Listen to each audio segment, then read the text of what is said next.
Hello guys. তো guys, আজ একটা গুরুতর কেস হ্যান্ডেল করলাম। তো কেসটা কি এবং কিভাবে হ্যান্ডেল করলাম সেটা দেখতে হলে অবশ্যই স্কিপ না করে ভিডিওটি দেখতে থাকুন। তোমার মতন ছেলের সাথে রিলেশন রাখার কোনো ইচ্ছা নেই।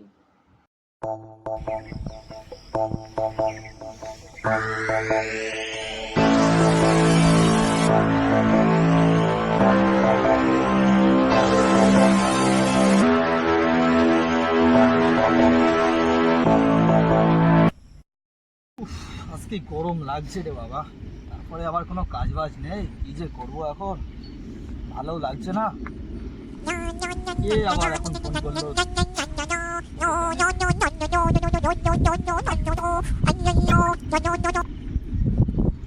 Hello hello CID. কি?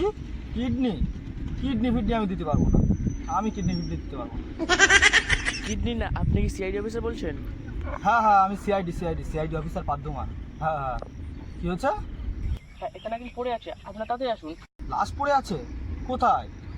ছাদনাতলার মাঠে লাশ পড়ে আছে, আপনারা তাড়াতাড়ি আসুন। হ্যাঁ আমি যাচ্ছি, এক্ষুনি পৌঁছাচ্ছি। দেখি দয়া আর অভিজিৎ কোথায় আছে, ফোন করি ওদেরকে।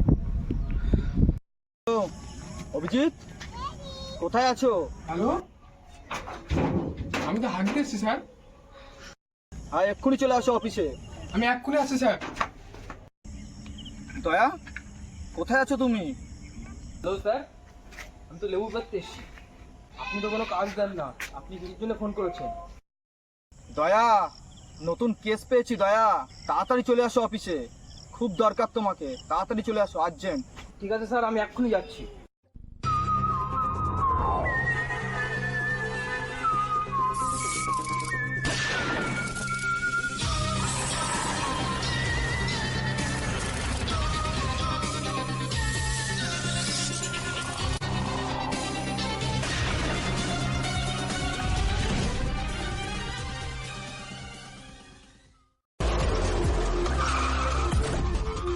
क्राइम इन्वेस्टिगेशन डिपार्टमेंट या सीआईडी भारतीय टेलीविजन इतिहास का अकेला ऐसा धारावाहिक है जिसने 16 सालों से दर्शकों के बीच अपनी धाक जमा रखी है।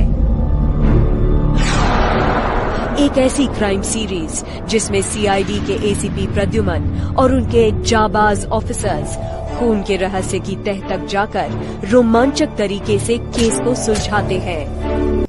স্যার, এর মুখটা তো লাল হয়ে গেছে। এর মানে কিছু বুঝতে পারছো দয়া? একে খুব জোরে চড়মড়া হয়েছে। না দয়া না, চটটা হাত দিয়ে মারা হয়েছে। স্যার, এ তো এখনো বেঁচে আছে। অভিজিৎ, জলদি অ্যাম্বুলেন্সে কল করো, তাড়াতাড়ি, প্রাণে বাঁচানো যাবে, তাড়াতাড়ি কল করো। স্যার, আমি এক্ষুনি কল করছি।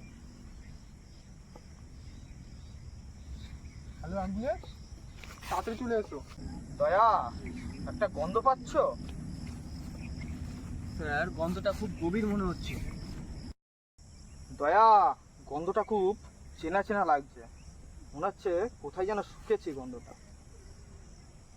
এটা সম্ভবত কাশির সিরাপের গন্ধ, দেখো তো দয়া ভালো করে চেক করে। হ্যাঁ স্যার। অভিজিৎ, আশেপাশে ঘুরে দেখো, শুধু কাশির সিরাপ পাওয়া যাবে না, তার সঙ্গে আরো কিছু পাওয়া যাবে, আশপাশটা ভালো করে দেখো। দয়া, তুমিও দেখো ওদের সঙ্গে।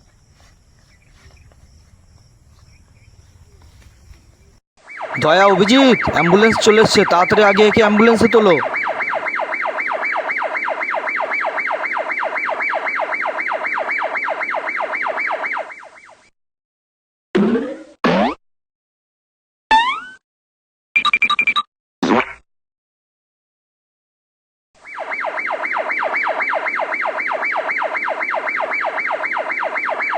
চলো দয়া, অভিজিৎ, এবার খুঁজে দেখা যাক কিছু যদি পাওয়া যায়।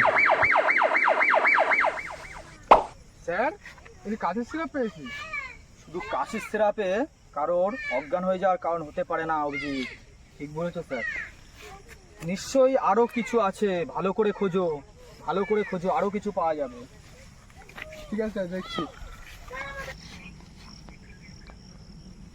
হ্যাঁ, এই যে ঘুমের ওষুধই খাওয়াবো।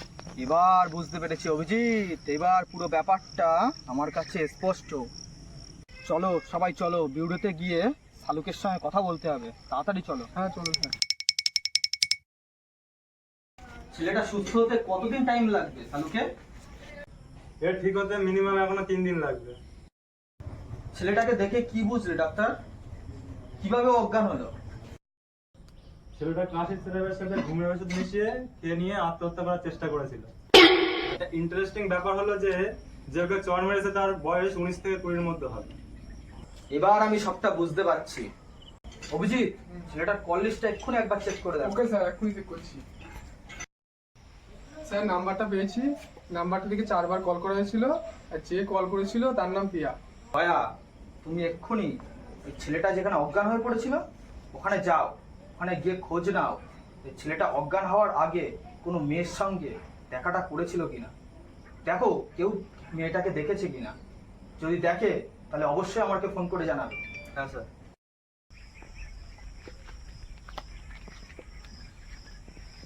এই দাদা, এই ছেলের সাথে কোনো মেয়েকে দেখেছিলেন? হ্যাঁ দেখেছি। হ্যালো দয়া, কিছু কি খোঁজ পেলে? ও আচ্ছা আচ্ছা, ঠিক আছে। এই সেদিন ছেলেটার সাথে মেয়েটাকে দেখেছিল। আচ্ছা অভিজিৎ, নাম্বারটা ট্র্যাক করো এক্ষুনি, করে Okay, sir. দেখো অ্যাড্রেসটা ঠিক কোথায় পাও। যদি পাও তাহলে এক্ষুনি আমাকে জানাও, সেখানে অবশ্যই এক্ষুনি যেতে হবে। Okay sir. স্যার পেয়েছি। দয়া, অভিজিৎ, এক্ষুনি চলো আমার সঙ্গে, এক্ষুনি চলো। হ্যাঁ চলুন স্যার।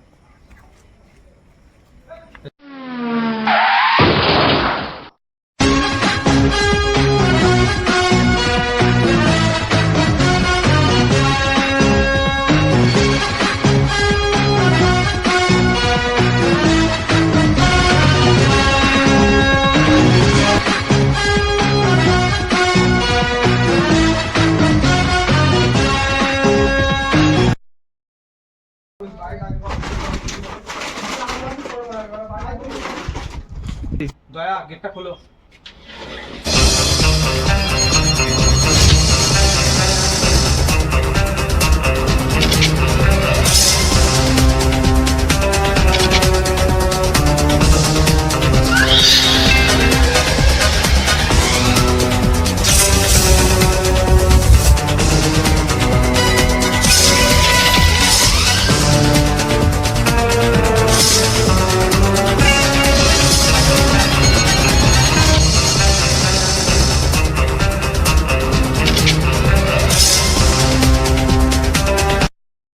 সিআইডি চারিদিক থেকে তোমাকে ঘিরে ফেলেছে, আর পালানোর কোনো চেষ্টা করো না। স্যার আমি কিছু করিনি।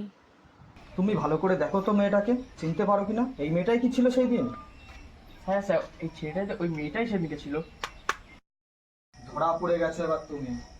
এবার সব সত্যি সত্যি কথা, পুরো ঘটনাটা যেটা ঘটিয়েছো সেটা পুরোটা এখনই বলো।